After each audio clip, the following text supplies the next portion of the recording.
Hello everyone, and welcome to my channel, or welcome back if you're a subscriber or you've seen another one of my videos before. I'm happy to have you back, and I'm excited about this video. It's something that I'm super interested in, and since there's like a lot of mystery in my family about who we are, this subject has interested me in so long. And with the introduction of these at-home DNA kits such as Ancestry.com or 23andMe, figuring out, where the gray areas in your family tree lie has been a lot easier to uncover thanks to these kits. And I'm so grateful for them. All growing up, I knew pretty much a lot about my family. I knew, I met my both sets of grandparents, except for my mom's dad. My mom's dad is, he died when she was young. Like, she was probably like 3 months old or 3 years old. I can't remember. But I know it was like 3. It was the very beginning of her life. He died. And he was in his old age already. He was already, I think he was 60, 61, something like that when she was born. And I didn't know him. None of us knew him. I still barely know anything about him. But let me get to what I have always known and what I have been taught that I was, and the information that was handed to me. Okay, so from what I know, I am German, mostly, Irish, Scottish, Athabascan, which is Alaska Native, and that was like the main 4 that I knew that I was. I knew I was German, I knew I was Alaska Native, and the other ones that they were kind of like ifs. Well, Scottish, yes, I knew that. And Irish. Thus far, do I have lipstick on my teeth? I hope not. But anyway. And that's pretty much as far as I knew. I didn't know. I grew up in Anchorage, Alaska. My mother was born and raised on Long Island, New York. My dad, he's Alaska Native. He was born in Hollywood, Florida. I'm pretty sure. Hollywood, Florida. And his father was white from Pennsylvania. His mother was native from Alaska. Now, I'm the only one in my family. Well, my grandfather, he's got red hair. And I didn't know that growing up, though, because he had white hair from as far back as I can remember. But I'm the only one in my family, in my immediate family, well, even pretty far back in the extended family, I'm the only one with red hair and blue eyes. Until my daughter came and my son, until my kids came along. I was the only one with red hair and blue eyes. And my sisters and brothers, they had brown hair, brown eyes. Light brown hair, dark brown eyes. My mom and dad both have brown eyes. So I was kind of confused of where I got these traits from. No, because I was never close to my father's father, which is where the red hair would have come from. Because he was Scottish and Irish and had red hair and all that.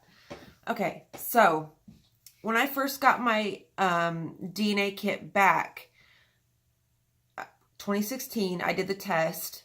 And it was very generic when I first got it back. It was just like, it couldn't really pinpoint where I was from. It was just giving me like generic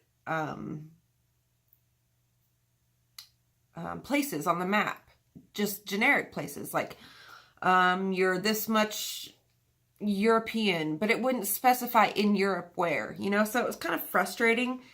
And so I've been, I did my test through Ancestry DNA, and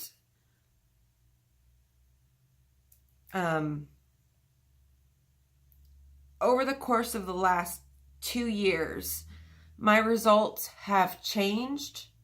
They've narrowed down better.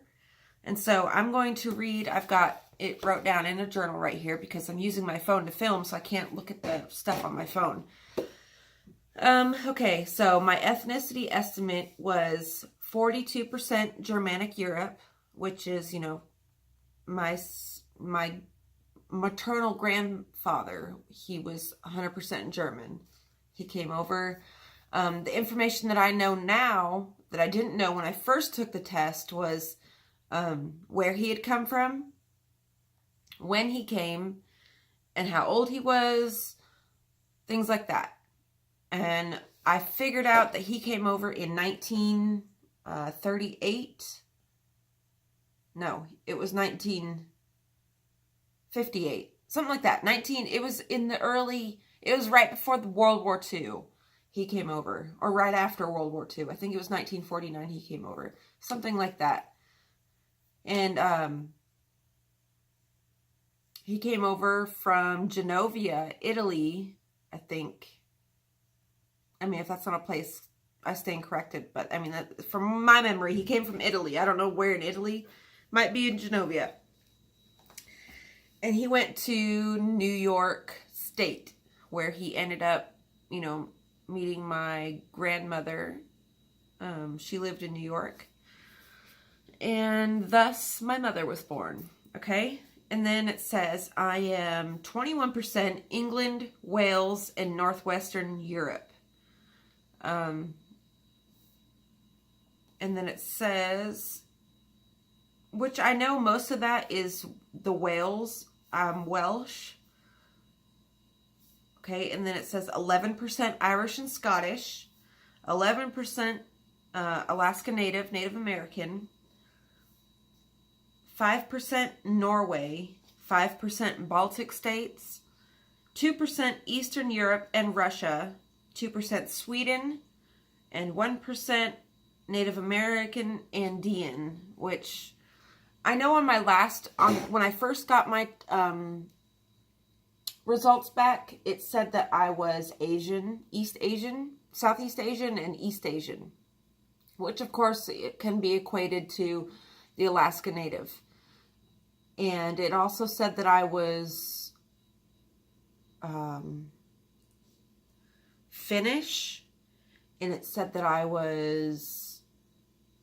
had ancestors from the Caucasus Mountains and Turkey and some other places in Russia, it said.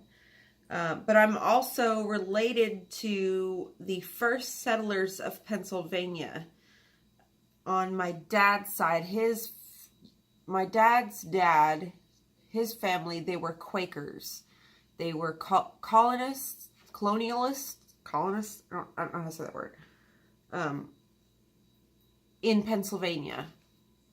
So I know that a lot of them have been in the military, a lot of my family, but it's been quite far back, so yeah.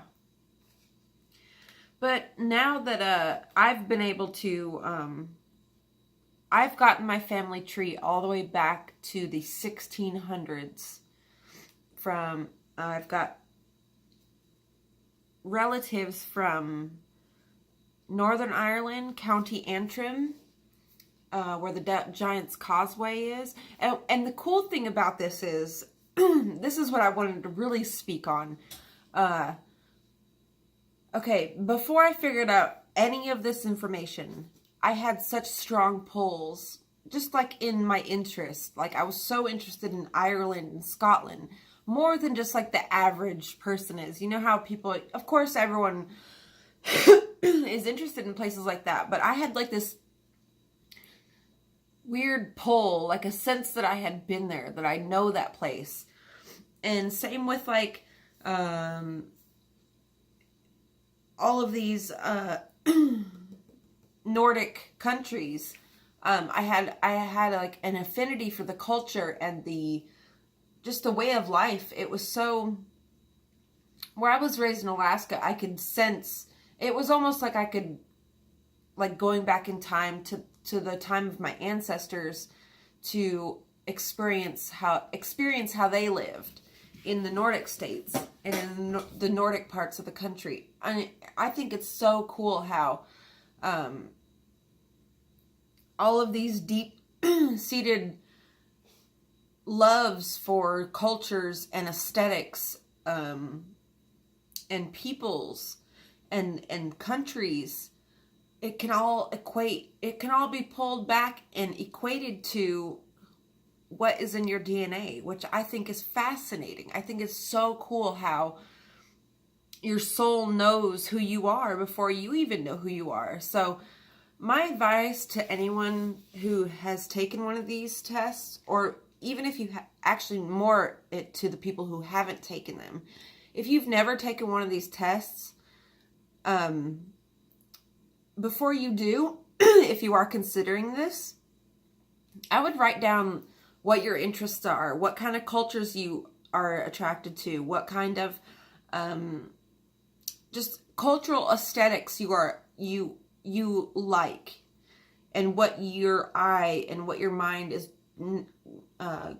naturally pulled to. What countries do you really want to visit, and what countries have you always wanted to visit?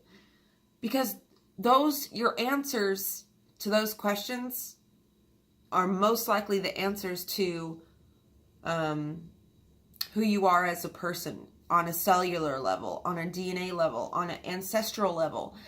I mean, it's so crazy how we can be so connected to such a time that has been gone for so long. You know, our connections to the past are stronger than we realize. I don't know if you guys have ever heard of ancestral trauma, but it's things that can plague a family, behaviors, attitudes, the way we treat each other.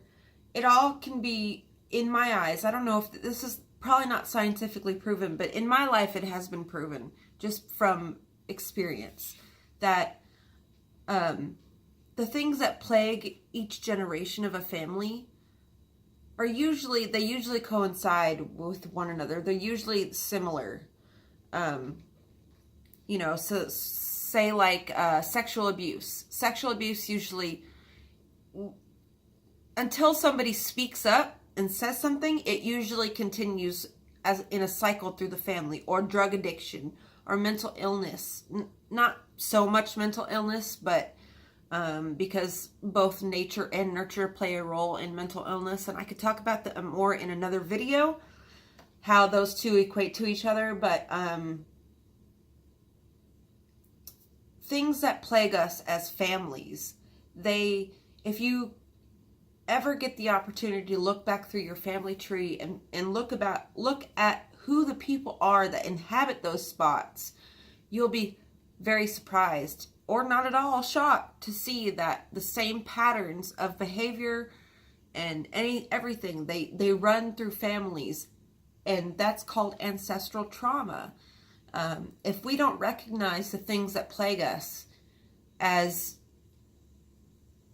not solely ours, if we look at these things as they're only mine, only I have to blame for this, for the way I am, blah blah blah. And of course, you never should use those things, those facts about yourself as a crutch, or as an excuse to be a shitty ass person. You know, if you've got things wrong with yourself that are fixable, please fix them. Don't just use your shitty ass ways and your shitty upbringing and your shitty excuses to be a shitty person, because it's not gonna. It's only cute for so long, and then it gets old. So, my advice to people is,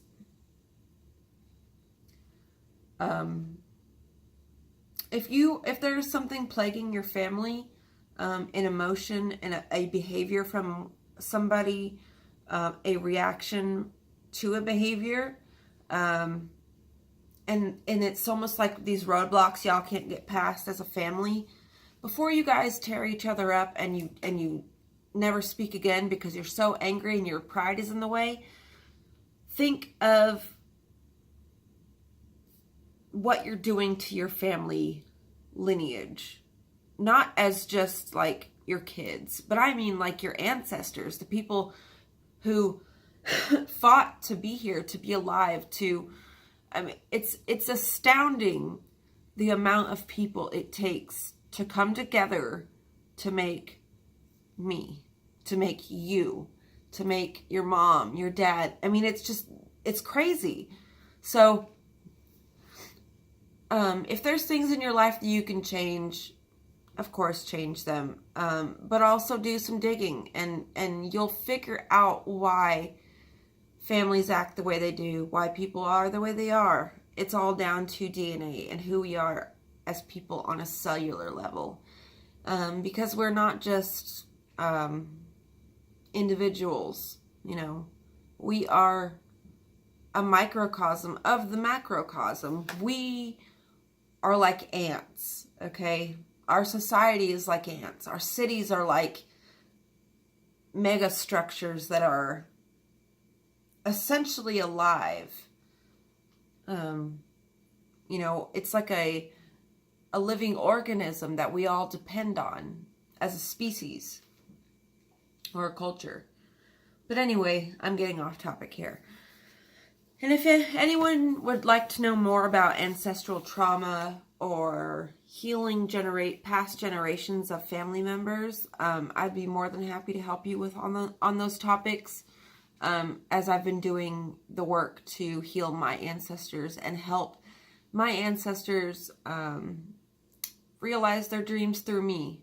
So if you guys found this interesting, if you guys would like to subscribe to my channel, I talk about paranormals, hauntings, I talk about witchcraft, I talk about wading through family trauma and family problems, and just, you know, everyday thoughts of me. So anyway, I hope to see you guys in the next video, and I'll talk to you guys later. Bye.